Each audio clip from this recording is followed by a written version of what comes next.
નમસ્કાર મિત્રો, આજે સીધું ને સટમાં આપણી સાથે આંતરરાષ્ટ્રીય બાબતોના જાણકાર વરિષ્ઠ પત્રકાર ગિરીશભાઈ જોશી જોડાયા છે. ગિરીશભાઈ, આપનું સીધું ને સટમાં સ્વાગત છે. ધન્યવાદ. ગિરીશભાઈ, આજે જે વાત કરવાના છે એ 80,000 જેટલા બાળકો, મહિલાઓ, વૃદ્ધો સહિતના લોકોનો નરસંહાર કરનાર નેતન્યાહુને ચીનના વિદેશ મંત્રીએ જે જ્ઞાન આપ્યું અને એમનું મોઢું જે પડી ગયું એના સંદર્ભમાં એ વાત કરવાના છે. કારણ કે નેતન્યાહુ એ નરભક્ષક છે અને આપણા મોટા સાહેબ એને ગળે મળે છે. એટલે તમે સમજી શકો છો કે બંને વચ્ચેની કેમિસ્ટ્રી કેવી છે. હવે અમેરિકા અને ઇઝરાયલ વચ્ચે પણ કંઈક ને કંઈક ખટરાક ચાલે છે.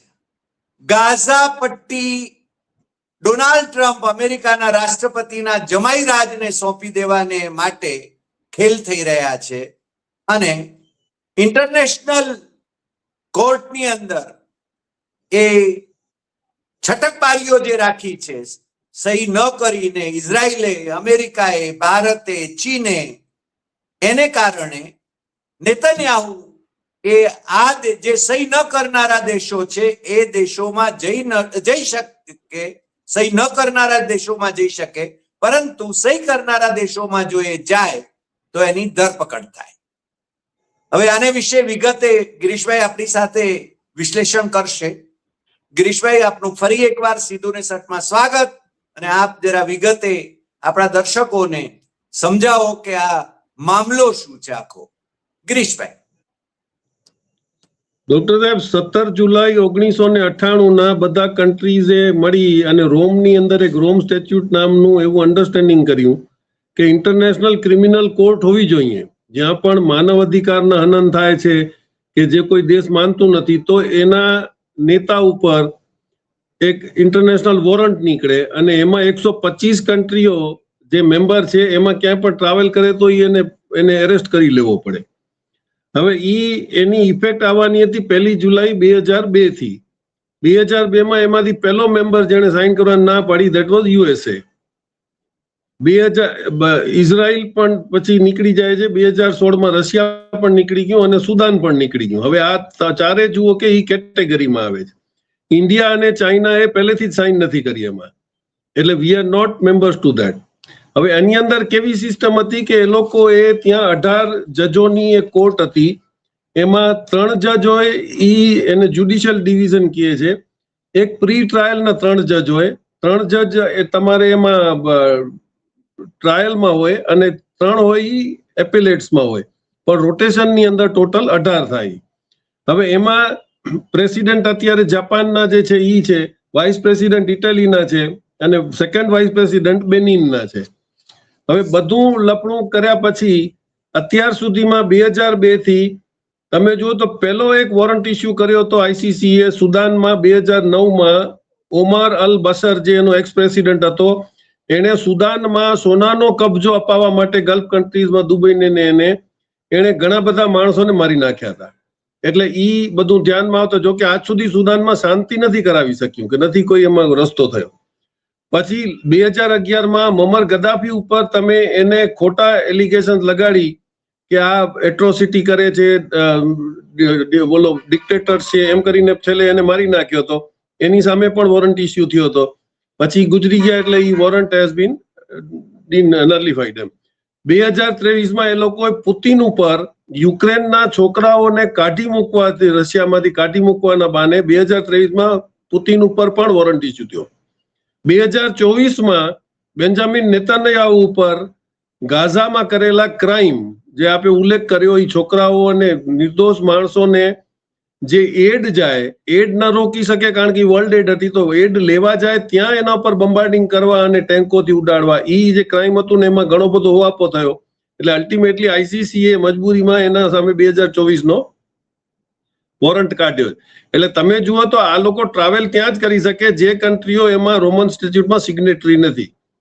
એટલે નેતન્યાહુ ઇન્ડિયામાં આવી શકે, એ અમેરિકા જઈ શકે, એટલે બીજે ક્યાં તો કોઈ એને બોલાવશે નહીં. ઈ જ હાલત તમે થઈ જુઓ તો મધરલેન્ડમાં આવી શકે ગિરીશભાઈ, એટલે આધરલેન્ડ આવ્યા છે ને, મધરલેન્ડમાં આવી શકે. અને આવી ગયેલા ટ્રમ્પાઈની છે. લેન્ડ કઈ? ટ્રમ્પાઈની લેન્ડ ત્યાંથી કઈ? થયા. બે સિગ્નેટરી નથી ને. યુએસએ તો 2002 માં વિડ્રો કર્યું, એટલે એ બધા કન્ટ્રીઝમાં જઈ શકે.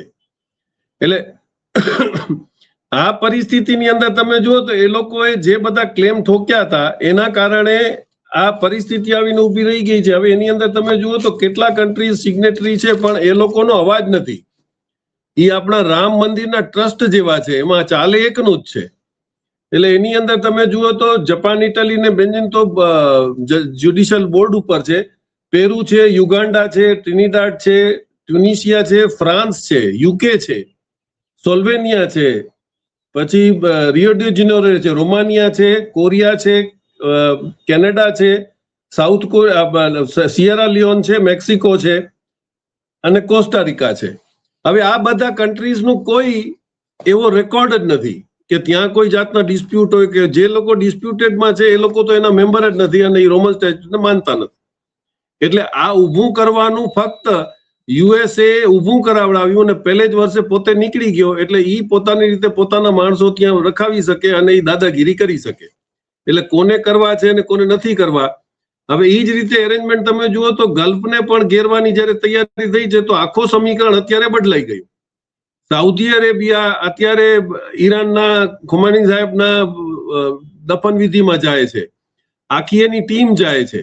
એટલે આ લોકોને આઈસીસી ની રમત હવે ખબર પડી ગઈ છે કે આઈસીસી ફક્ત એવા જ દેશોને બરબાદ કરવા, જેમ તમે કર્નલ ગદ્દાફીને ખોટા ઇલ્ઝામ લગાડીને મારી નાખ્યો પણ તમારા ઉપર કેસ ન થયો, કારણ કે આઈસીસી એ મંજૂર કર્યું હતું કે હા ભાઈ ઈ ટેરરિસ્ટ છે, કે ઈ મોનોપોલી ચલાવે છે, કે માણસોને મારે છે. એના કોઈ ઉદાહરણ મળ્યા નહીં. એટલે ડમી એક ઊભું કર્યું હતું, એનું ઇમ્પોર્ટન્સ કે હવે જે ખબર પડે છે એમાં કોઈની કોઈ સંપર્ક છે. એટલે જેટલા પણ ઓર્ગેનાઇઝેશન ઊભા કર્યા એનું અત્યારે હવે પબ્લિકને ખબર પડે છે કે એ લોકોએ પોતાનું જ મનમાની કરવા માટે અને ખોટા એલિગેશન લગાડી અને આઈસીસી ઊભું કરવામાં આવ્યું હતું. અને એમાં આપણે બી સિગ્નેટરી નથી, એટલે આપણા ઉપર કોઈ એલિગેશન નથી કરતા, નથી ચાઇના કે રશિયા ઉપર કરી શકતા, નથી કોરિયા ઉપર કરી શકતા. એટલે આ જ વાત કરવાની હતી કે આ લોકોએ કેટલા બધા ઓર્ગેનાઇઝેશન એવા બનાવ્યા હતા જે ફક્ત કોઈ પણ દેશને બરબાદ કરવો હોય તો એના ઢાંચાની અંદર એ લોકો લીગલી એક્શન લઈ શકે. જી જી, પણ મને લાગે છે ઇન્ટરનેશનલ કોર્ટમાં આપણા જજીસ જાય છે. હમણાં આપણા એક જજે જે ચુકાદો આપ્યો છે, જે ઇન્વેસ્ટિગેશન કર્યું છે ગાઝાના સંદર્ભમાં, કે નેતન્યાહુએ ત્યાં આગળ નરસંહાર કર્યો છે એવો જે રિપોર્ટ આપ્યો છે, ત્યાં ઇઝરાયલે એનો બહિષ્કાર કર્યો હતો અને એ કહે છે કે અમે આ માનતા નથી. એટલે એમને અનુકૂળ હોય એ માને, બાકીનું એ ન માને. આ તમે અત્યારે હવે અત્યારે પેલેસ્ટાઇન એમ કીધું કે આમાં અમારું એડમિનિસ્ટ્રેશન સિવિલ છોડી દેવા માંગીએ છીએ. યુએન ની ટીમ જે છે એ આવીને ત્યાં દેખરેખ કરે, કારણ કે અમેરિકા અત્યારે ચૂપ બેઠું છે અને હી એગ્રીઝ ટુ ધેટ. કારણ કે જો યુએન ની ત્યાં પ્રેઝન્સ હોય તો ઇઝરાયલ ગમે એમ કરીને એટેક રોકતો નથી. એટેક રોકવા માટેનો એક એનો માસ્ટર સ્ટ્રોક છે. હવે એમાં કોઈ ઓબ્જેક્શન લેશે નહીં. હવે એમણે એમ કીધું કે સિવિલ એડમિનિસ્ટ્રેશન અમે આપી દઈએ, પણ ડિસઆર્મનું જે તમે ક્લોઝ લગાડો છો એ તો જ્યાં સુધી ઇઝરાયલથી ખતરો હોય ત્યાં સુધી અમે ડિસઆર્મ કરીએ નહીં. તો એ આઈસીસી અને એમ યુએન કહે છે કે ચાર્ટર 15 ની અંદર એવું છે કે ભાઈ ઇઝરાયલને પોતાની બચાવ કરવા માટેના હથિયાર રાખવાની પરમિશન છે. એને છે તો પછી હમાસને કેમ નથી? અને હમાસને ટેરરિસ્ટ ઓર્ગેનાઇઝેશન તરીકે યુએનએ ડિક્લેર નથી કર્યું, એટલે એના ઉપર કોઈ રેઝોલ્યુશન અત્યારે પાસ થાય એમ નથી. એટલે અહીંયા ફસાણું છે. એનો વટલો રસ્તો ટ્રમ્પે કાઢ્યો છે કે ભાઈ ઠીક છે, સિવિલ એડમિનિસ્ટ્રેશન તમે યુએનને આપો એટલે ત્યાં ખાવા પીવાનું પાણીની વ્યવસ્થા કરી શકાય. આ એક ટર્નિંગ પોઈન્ટ છે. એટલે હવે જોવું પડશે કે એ કેટલો ત્યાં કોપ, કારણ કે અત્યારે તમે જુઓ તો ઇઝરાયલ પોતાના સી સાઇડ થી કે લેન્ડ સાઇડ થી કોઈ એડ આવા દેવા આવતો નથી. એવા સમાચાર મળ્યા છે કે ચાઇના એક એડ મોકલે છે અને એને એમ ચેલેન્જ કર્યું છે કે મારી શિપને એટેક કરીને દેખાડો, એ હ્યુમેનિટેરિયન એડ તો જાશે. એટલે હવે તમે જો બધા મોકાની રાહ જોઈ રહ્યા છે કે તમારા ઓર્ગેનાઇઝેશન ઇનએક્ટિવ છે, પાર્શિયલ છે, એ પ્રૂવ કરવા માટે બધા કન્ટ્રીઝની ઈસ્ટ વેસ્ટ સાઇડમાં સિસ્ટમ તૈયાર થાય. હવે એની અંદર નવો ઉમેરો એ થયો કે પાકિસ્તાને પોતાની એટમિક અમ્બ્રેલા દેવા માટે સાઉદી અરેબિયાનું ઈરાન જાવું અને ટર્કી સાથે સારા સંબંધ પાકિસ્તાનના હોવાથી તમે જો કે આખી એક લોબી મોટી ઊભી થઈ ગઈ કે Pakistan, Saudi Arabia, Iran, turkey. હવે એને બેકિંગમાં રશિયા અને ચાઇના તો બેઠા જ છે. એટલે આજે આખું એક સમીકરણ ઊભું થઈ રહ્યું છે. એની અંદર આપણે ક્યાં જઈને બેસશું? બાંગ્લાદેશનો મોગલા પોર્ટ ચાઇના પાસે ચાલ્યો ગયો, તો આપણે કર્યું શું છે? મોગલા પોર્ટ આપણા હાથમાં હતો, આપણી રેડ ટેપિઝમના ચક્કરમાં 2015 થી આપણે એનામાં કામ ન કર્યું. એટલે આજે જો આપણે ગુનો કહીએ કે ગ્વાદર પોર્ટ આપણા હાથમાંથી ચાલ્યો ગયો, ચાબાર પોર્ટ ચાલ્યો ગયો કે મોગલા ચાલ્યો ગયો, તો એમાં કમી તો આપણી જ છે. પણ હજી પણ આપણે ડિપ્લોમેસી હાઈ એન્ડની કરવા માટે તૈયાર છીએ. જાપાનમાં અત્યારે જે પીએમ આવ્યા હતા એમાં મોગલાથી 125 કિલોમીટર દૂર એક પોર્ટ છે બાંગ્લાદેશ, એમાં મત્રાબારી. હા, મત્રાબારીની અંદર જાપાન સાથે આપણે ટાઈપ કરીએ છીએ કે તમે પોર્ટ ડેવલપ કરો. એટલે આપણે હજી પણ સળી કરવાનું કામ ભૂલતા નથી. અને એક્સપર્ટ્સ એમ માને છે, ચાઇનાએ પણ એમ કીધું કે તમે BRI ની અંદર તમે જુઓ તો બેલ્ટ એન્ડ રોડ ઇનિશિયેટિવ તમારું લદ્દાખ, જમ્મુ કાશ્મીર અને POK માંથી લાઈન નીકળતી હતી. અત્યારે કમાતા થઈ ગયા બધા. તો તમે એ જ વખતે BRI નો જો અપોઝ ન કર્યો હોત અને BRI માં હોત તો તમારી પ્રેઝન્સ ઈ રેલવેના રૂટના બાને તમારું ત્યાં રહેત. એટલે આપણે કઈ જાતની ડિપ્લોમેસી કરીએ છીએ આપણને ખબર નથી પડતી. તમે જેવું લાગ્યું કે જપનીઝ પ્રેઝન્સ અહીંયા આવે છે બાંગ્લાદેશમાં, તો છુપાછુપ ચાઇનાને એને બોલાવી લીધું. કારણ કે આપણે તો ત્યાં જાપાનને બેસાડશું તો ઓબ્વિયસ છે કે એ બીજા પોર્ટ માટે પણ કવર કરશે. એટલે આપણે ડિપ્લોમેસીમાં ફેલ થતા જાય છે, તે છતાં આપણે વિથડ્રો કરવા તૈયાર નથી કે આપણે ચાઇનાનો સપોર્ટ લઈને એમ કરીએ. કારણ કે મોગલા પોર્ટના શિપિંગ એક્સપર્ટ થી વાત કરો કે ભાઈ એવું તો કઈ છે નહીં, દુબઈ પોર્ટ જેવું કે ત્યાં તેલ નીકળે છે અને શિપો ત્યાં લાઈન લગાડશે. Mongla port is basically a commercial plot. એમને તમારે ઉલટા નોર્થ ઈસ્ટ ને સપ્લાય કરવા માટેનો એક શોર્ટ રસ્તો હતો. તમે ખર્ચો કર્યા જાઓ છો અને અનવાયેબલ થિંગ્સ તમે કરતા જાઓ છો. એ પરિસ્થિતિ તમે અત્યારે જુઓ, જે 3 વિઝિટ લીધી છે એમાં ઇન્ડોનેશિયા સાહેબ ગયા છે. ઇન્ડોનેશિયામાં ઇન્ડાયરેક્ટલી તમે જુઓ તો અડાણીનો ઇન્ટરેસ્ટ હતો, જે એને પોર્ટ મૂકી દીધો. એને દુબઈની એક કંપનીને એને હેન્ડઓવર કર્યા છે. પણ એની અંદર હવે જોયું કે ત્યાં રિસ્કી છે, એટલે આપણે ત્યાંથી હાથ કાઢવા માંડ્યા છે. તમે ન્યુઝીલેન્ડ ગયા છો, ફ્રી ટ્રેડ એગ્રીમેન્ટ, ત્યાં 5 પોર્ટ છે અને ન્યુઝીલેન્ડને નવા પોર્ટ ડેવલપ કરવાનું છે. એટલે આપણે હજી પણ ધંધો ગોતવા જ ગયા છીએ મિત્ર માટે. અને ઓસ્ટ્રેલિયાની અંદર કોલ માઇન્સમાં તો આપણું ખબર જ લફડું ચાલે છે, શું ક્યાં જઈને એગ્રીમેન્ટ કરશે એ તો ભવિષ્યમાં આપણને ખબર પડશે. એટલે હજી પણ આપણે આપણી એઠ મૂકતા નથી. બીજા બિઝનેસમેન્સને આપણે કેવી રીતે મોકો આપવો, બીજા ઘણા બધા એક્સપર્ટ બેઠા છે એમને કેવી રીતે ઉપાડવા, એ બધી સ્થિતિઓ મૂકતા નથી. હજી આપણે આપણો જૂનો ચીલો ચાલુ રાખ્યો છે, which is not good for India. અત્યારે તમે જુઓ તો JD વેન્સનો એક સ્ટેટમેન્ટ આવ્યો કે ઇઝરાયલને સમજી જવું જોઈએ કે આખી દુનિયા એના ભેગી નથી. અને એમ સ્ટેટમેન્ટ આપે છે કે દુનિયાની સૌથી મોટી ડેમોક્રેસી મારા ભેગી છે. This is just to kill the goose. એને શું આખું હિન્દુસ્તાનની જનતા ક્યાં તારા ભેગી છે? તારા ભેગો એક વ્યક્તિ હોય એનો મતલબ એ નથી. ગિરીશભાઈ, મોટા સાહેબે ઇઝરાયલ જઈને ઈરાન પર આક્રમણ કર્યું, ઇઝરાયલ અને અમેરિકાએ. એના 2 દિવસ પહેલા ત્યાં જઈને આપણને બધાને ગીરવે મૂક્યા હતા કે 140 કરોડની જનતા વતી હું તમને સમર્થન આપું છું. તમે એમનું ભાષણ સાંભળ્યું છે? પણ ગનીમત એ છે કે Iran is a very matured country. એને એકલો જીવીને બધું જાણ્યું છે, એની આપણે કેપેસિટી જાણી છે. એનો કોઈ પણ લીડરે એવો સ્ટેટમેન્ટ નથી આપ્યો ઇન્ડિયાની વિરુદ્ધ. એને એમ કીધું કે અમે જે બી કરીએ છીએ ઇન્ડિયાને અવામના લીધે, કારણ કે અવામ અમને સપોર્ટ કરે છે. Things are very clear. અત્યારે પણ તમે જુઓ તો એ લોકોએ બહુ એક હોશિયારી કરી હતી. તમે ખાલી એના ફોલો કરો કે જે એમના દફન વિધિમાં કે એમને જે ગયા હતા એમના પ્રોગ્રામમાં, એની અંદર દરેક દેશની પાછળ એ લોકોએ કુરાનની એવી આયાતો વગાડી જે એક ટોન્ટના રૂપમાં હતી. એ લોકોએ સાઉદી અરેબિયાને પણ બોલાવ્યો, સારી શ્રીમત, પણ એમણે એમ સમજાવ્યું કે ભાઈ જે લોકો વખતે આપણા ભેગા ઉભા રહે એના ભેગું ઉભું રહેવું જોઈએ, એને નુકસાન ન કહેવું જોઈએ, એવું અલ્લાહે પોતાના કીધેલું છે.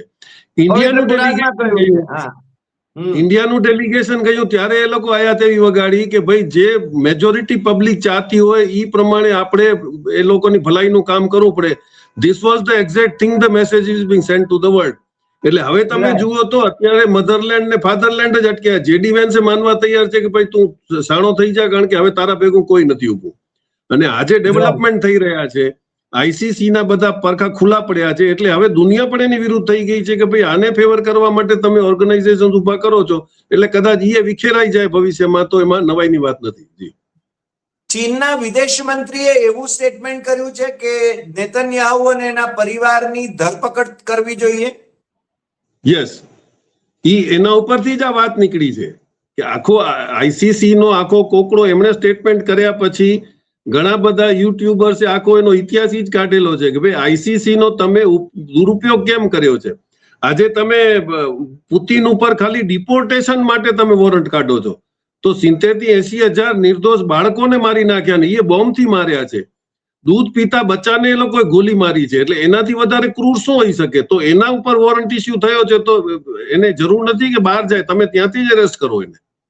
આવા ક્રૂ તો ચલાવે નહીં. તમે નોર્થ કોરિયાની અંદર કહો છો, તમે સદામ હુસેનને પણ બદનામ કર્યો. સદામ હુસેનનું તમે જે એ વખતે ઈરાક ગયા હોય, એ લોકોને ખબર હોય કે it was one of the best governed country.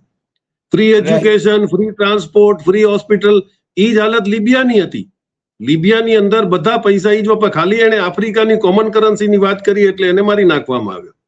હવે ઈ જ આફ્રિકા પાછો પોતાના રૂટ ઉપર આવીને હવે એને ભૂલો સમજાય છે કે અમે આ લોકોની વાતમાં આવીને અમારા સારા લીડરોને નકાર્યા છે, એમને પાછા લઈ આવવા પડે અને દે કેન ગ્રો આફ્રિકા. એટલે આખો એક જીઓપોલિટિકલ સિચ્યુએશન ચેન્જ થાય છે. ચાઇનાને ઇકોનોમિકલ ગેમ સમજમાં આવી ગઈ છે કે એના કંટ્રોલમાં છે, પણ હજી પણ આપણે જાપાન અને ચાઇનાની વચમાં બેલેન્સ કરવાની બદલીમાં તમે એ કબૂલ કરવું પડશે કે ભાઈ પાકિસ્તાનનું બાય ડિફોલ્ટ તમારા બિહેવિયરના લીધે પાકિસ્તાનને ઘણો બધો માઇલેજ મળી ગયા છે, અને હવે એનો સાઉદી અરેબિયા અને ઈરાન ને ટર્કીની વચમાં જો એક ન્યુક્લિયર અમ્બ્રેલાની એગ્રીમેન્ટ થાય છે, that will be the worst for us, કે પછી આપણા ઉપર એટેક થશે તો આપણને બચાવવા કોણ આવશે? જી. અને ઇસ્લામિક નાટો જે એને તૈયાર કરવાનું અને ઇસ્લામિક બેંક તૈયાર કરવાની એ આખી ઘટના, આખી પ્રગતિ કેટલે પહોંચી છે? ના, ડિસેમ્બરમાં મીટિંગ છે. 16-17 જે મીટિંગ થઈ હતી એ તો બીજા બધા મુદ્દાઓ ઉપર ખાલી બેન્કર્સ મળ્યા હતા. હવે બધા લીડર્સ જે ડિસેમ્બરમાં ઇસ્તાનબુલમાં મળવાના છે, ત્યાં આખો એનો ઢાંચો તૈયાર થવાનો છે. એટલે આજે ડર છે એ જ છે, અને ટર્કીએ લીડ લીધી છે ને now Turkey becomes a big boy. Saudi Arabia અને ઈરાનની વચમાં ઝઘડામાં ટર્કીને સાઇડલાઇન થતું હતું. હવે જયારે ઈરાન અને સાઉદી અરેબિયા ભેગા થાય છે, કારણ કે દુબઈનો રોલ હજી પણ ઇન્ડિયાની જેમ ન્યુટ્રલ છે, જે ભવિષ્યમાં એને નુકસાન પહોંચાડશે. અત્યારે સાઉદી અરેબિયા એવો રૂલ કર્યો, પહેલા દુબઈની અંદર કે અબુધાબીમાં રજીસ્ટર્ડ કંપની સાઉદી અરેબિયામાં છૂટથી ધંધો કરી શકતી હતી. હવે એને ડિક્લેર કરી દીધું કે બધાને ડોમિસાઇલ સાઉદી અરેબિયામાં લેવું પડશે, એટલે એને ટેક્સ મળશે અને એનું રજીસ્ટ્રેશન નવેથી થશે. It will have a separate company. એટલે દુબઈનો બિહેવિયર હજી જો ચેન્જ નથી થતો, એટલે તમે જો એ લોકો કુવેત અને બેરિનના લીડરોને ઇન્વાઇટ જ નહોતા કર્યા. એટલે ઈરાન નાઉ વેરી વેલ નોઝ કે હવે અમારા ભેગું કોણ છે. સાઉદી અરેબિયાને સમજાઈ ગયું છે કે આ ઉધારની ઝઘડાની અંદર આપણી રિફાઇનરીઓનો સત્યાનાશ થાય, અને એની પાછળ એક બીજી પણ કોઈક એક્સપર્ટનું હું સાંભળતો હતો કે ગાઝા આખું સાફ કર્યા પાછળ ઇઝરાયલનો એક આઈડિયા હતો, બેન ગોરિયન કેનલ બનાવે છે આ પનામાને બંધ કરવા માટે. એટલે આખું ગાઝામાંથી પેનગોરિયન નીકળશે, એટલે ઇઝરાયલનો હાઇફા પોર્ટ ને બધા બહુ કમાશે અને આ લોકોનો બ્લોકેડ નીકળી જશે. એમાં સાઉદી અરેબિયા હવે હટી જતા એ બેનગોરિયન પણ બગડી ગયું સિસ્ટમ એ લોકોનું.